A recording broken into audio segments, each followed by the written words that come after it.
Assalamu alaikum dostlar. Qanday ahvolinglar, yaxshimi? Mening ismim Suhayba. Bugun sizlarga Ammar bilan Xolid degan tekstni o'qib beraman. Ammar bilan Xolid. Yap-yechil o't-cho'plar, egiz o'sgan dal-daraxtlar bor. Chiroyli bir mahallada Ammar ismli bir bola yashaydi ekan. Uning Xolid ismli do'sti bor ekan. U ikkilan har kuni uyining oldidagi bog'chada birga o'ynaydi ekan. Ular futbol o'ynashni bek yaxshi ko'rdi ekan.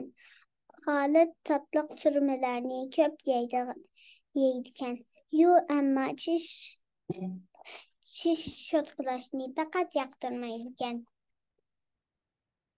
Bir kuni Ammar bog'chaga o'ynag'ili chiqqanda do'sti Xolidning uchratmaganligini uchratmabdi. U ko'nglida: "Voy Alloh, Xolid bugun nimishqa o'ynag'ili chiqmagandu? Uningga biror ish bo'lib qolmagandu-ya?" deb o'ylabdi. Ammar Xolidni izlab uning uyiga boribdi. U do'sti Xolidni karvat ustida vayjonlab yotgan holda ko'ribdi. Sana nima bo'ldi, do'stim?" deb so'rabdi u Xoliddan. Xolid vayjonlab turib: "Vayjon, tishim bek og'rib ketayotdi. Faqatla chidayolmayman" debdi. Xolid ailasikilar safarga chiqib ketganda Ammar ular uyiga qaytib do'sti og'rib qolganini dadasiga aytibdi va unga: "Dada, do'stim Xolidning tishi bek og'rib ketibdi. Uningga yordam qilaylik" debdi dadasi. "Yuri o'g'lim, uning darhol tish doktoriga opraylik" debdi. Ular darhol doktorga boribdi. Doktor ularga umularni tarsiba qilibdi.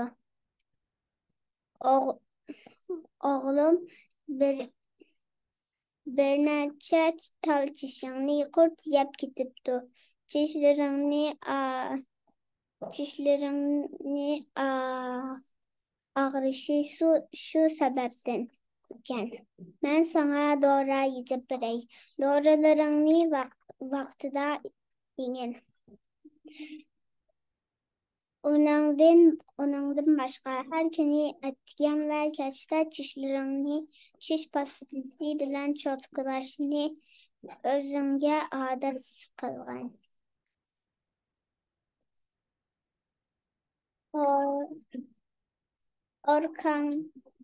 Orqangdan sana o'rnak sog'lom yemeklarni iste'mol qilgin. Tatliq turma va shakarlarni ko'p iste'mol qilishdan saqlangin. Tishlaring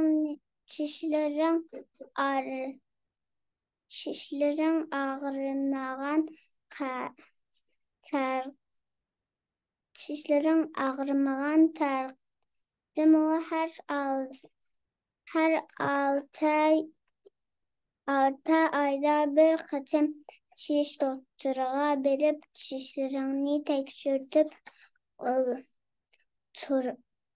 turishingni unutma.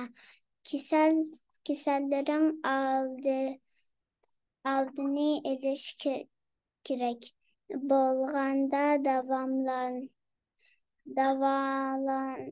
davolangali davolandan yaxshi, debdi. Ular doktorxonadan tavsiyalik anglab uyga qaytibdi. Xo'sh,